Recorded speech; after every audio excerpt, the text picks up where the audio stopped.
one woman on her way to a legacy of a peaceful evolution of the rights of Native Americans. A Native American woman who stood up amongst the orders of government officials in order to retrieve the natural rights her and her people were endowed to, found her way to represent the leader of the Ponca tribe, Standing Bear, in a courthouse where a biased opinion was presented towards her people. Suzette was the first Native American woman to publicly speak up for Indian rights. The U.S. Constitution had been a fairly newly written document, and with this, many unclear controversies were brought up. Who were the people in which the document applied to? All U.S. citizens were said to have these rights. However, what about those living in territories separated from American culture and society? Native Americans had a history with America, and they had many conflicts over who owned land and where the expansion was available, especially considering that Indians had inhabited the land first. At a young age, a woman being brought up to her legacy that she had no vision of, the daughter of Joseph LaFlesche, head chief of the Omaha tribe, was brought up within a perspective of the common people. She had an incentive to help her tribe when she saw problems arising. Her father brought her to the Ponca tribe territory known as Oklahoma one day, and armed government officials, people who were strangers in her eyes, forced her people, including her grandmother, out of their land. This was in the year 1855, where Suzette's people who she had grown up with, were unwillingly escorted to a painstaking walk from Oklahoma to a reservation in Nebraska, which would become known as the Trail of Tears. Suzette witnessed firsthand her people and family being persecuted and put into exile as they were directed and forced out of their homes into designated areas thousands of miles away, in which they had no insight of. Suzette must have thought to herself that the officials had no right to push them out of their homes. At the arrival to the Ponca tribe, Suzette witnessed suffering, sickness, starvation, which just led her passion to make the people know how the government was treating the Poncas. Suzette and Ponca chief Standing Bear went on crusades to spread word of the injustice and raise awareness for their rights. Looking into Suzette, we found current stories of the still standing Omaha tribe of Nebraska. Casey Camp Horinek, a modern-day Southern Ponca, allowed Pamela Parker to interview for net television, where she said, quote, "It was our Holocaust. It was our march to the concentration camps that the United States government had created, and we knew it, and we knew our way of life was gone." Standing Bear's son was among the casualties due to the location change. Standing Bear, among with 65 other Poncas, traveled back to their territory where they would present his son with a proper burial at their native tribunal land. Suzette and her family supported this. However, by leaving their designated reservation without military consent, Standing Bear was said to have defied the government, and the War Department was notified in order to return them to reservation and arrest them. They denied this command, and this action became seen as a possible act of war. The Ponca tribe, along with Standing Bear, were arrested and taken into custody. While the Ponca were being held captive, Thomas Tibble began to stir up support and, in court, fought for the Poncas. Suzette had worked with Thomas before, as she had worked for a project on the injustice of Native treatment in the Omaha Herald. Suzette eventually married Thomas and joined him in his fight and joined forces to help start discussion in Congress. Together, they toured to England and Scotland in 1886. Suzette saw this case and felt personally motivated to include herself as a defendant of the trial. She exchanged letters with Thomas Tibbles, and also followed the case with points to prove the innocence of the Poncas, also citizens of America. They were followed freedom of speech and to practice their religion and culture, so they were not in the wrong. The court was found to have no authority to contain the tribe and were doing so illegally. However, the attorneys argued that they were not entitled to any land or any rights since they were technically not U.S. citizens, as they lived out of range from American customs and civilization. When the Indian, being a man and not a child or thing or merely an animal, as some of the world would-be civilizers have termed him, fights for his property, liberty, and life, they call him a savage. When the first settlers in this country fought for their property, liberty, and lives, they were called heroes. When the Indian in fighting this great nation wins a battle, it is called a massacre. When the great nation fighting the Indian wins, it's called a victory. Suzette LaFlèche, March 10th, 1880.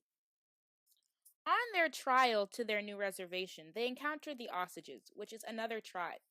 Skin burnt and without shirts. Quote, did not wish to sink as low as they seemed to be. Quote, the Ponca chiefs and principal men of the tribe provided a statement as well. A man came to their reserve to make a treaty for their land who was sent by Great Father at Washington, sent a reservation by force. He said, do you say you will not select a reserve here? We said, yes, we will not. He then said we would be driven down there by soldiers at the point of the bayonet, if we did not come peacefully. The Nez Perce has resisted, and they are now on the feeble remnant of them left in the Indian Territory, to which they were forced to go. And the Cayennes who resisted, not a man is left to tell the tale. What did the Poncas do? They went into the courts with the right of the habeas corpus in their hand, claiming their liberty like men. This one government official sent an order to his attorney to dismiss the case, that they are not persons and are not entitled to the right of liberty. Suzette testified for the Poncas and also wrote multiple articles about the case. The native won, and the court stated that the natives were allowed to live wherever they please. The court's decision was the first one acknowledging the human rights of Native Americans, and stated that Native Americans were free to choose where they wanted to live. A quote says, you know that they would have been less than a man if they had submitted meekly like slaves to the authority of this government official at Washington. Here is a quote by Suzette LaFlèche. My father and I went to Columbus to bid him and his family goodbye on their way down, and the soldiers were with them there. Uncle Frank says that they never signed any paper, petition, or treaty to be taken down to Indian Territory, although it is said that a petition signed with their names was seen in Washington. The legislation of the government has been directed rather to the protection of the rights of money and property than to the best of the citizen. Suzette LaFlèche. Standing Bear won the trial and won the rights to be recognized and legally judged as a person and U.S. citizen in the eyes of the law. Suzette LaFlèche and Standing Bear went on a lecture tour after the trial, pleading the case of the Ponca homeland. On the tour with Timples, Suzette got to talk with Henry Wadsworth Longfellow, who helped her get in front of a congressional committee to talk about the Native Americans' problems. Suzette continued to write, lecture, and advocate Indian concerns to the government. She later became known as the first woman to speak out for the cause of Native Americans. She started off as merely a Native American who was resented and not even considered human. It was out of order to speak up in this position, and none before her did. And so when someone being expected to have a weak and analytical personality stood up, it was revolutionary. She went from being unrecognized to being nationally heard by thousands. People wanted to hear what she had to say and showed up. Back at home and before the trial, this was unheard of for Suzette. Speaking out at the trial was the first glimpse of freedom of speech and the urge, the need of self-expression and standing up for what she thought was right, no matter the consequences. This was thrilling for her. It was a whole new world. Suzette went on to make many tribes stand up for themselves. She motivated them and filled them with spirit. Through this, she gained more confidence and looked for more challenges that came her way. She looked to spread her word and eventually did so nationally. At the age of 25, Suzette became known as the advocate for Native American rights as well as the representative for the Indian rights movement. While on tour, Suzette reunited with Thomas Henry Tipples, who exchanged letters with her during the trial and who documented all her speeches and sayings. In 1882, Suzette LaFlèche became Suzette LaFlèche Tipples. He continued the rest of his tour with her into the East, and in 1886 they went on the 10-month tour to the United Kingdom.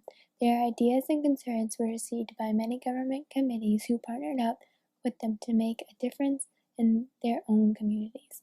Suzette went through a great deal of spotlight for someone of a small reservation who were originally undeserving to even be considered in the eyes of the government. Susia continued her writing and spoke out for her people. Once she had her first glimpse of being capable of spreading her point across, she never stopped. She sped up the process of liberty and justice for her people. As did she form an idea that had never been thought of before. She did what no one else had ever done. Susia was recognized in the Nebraska Hall of Fame, where she still stands. She died in Bancroft, where she and Thomas had settled down to re-engage with their tribes.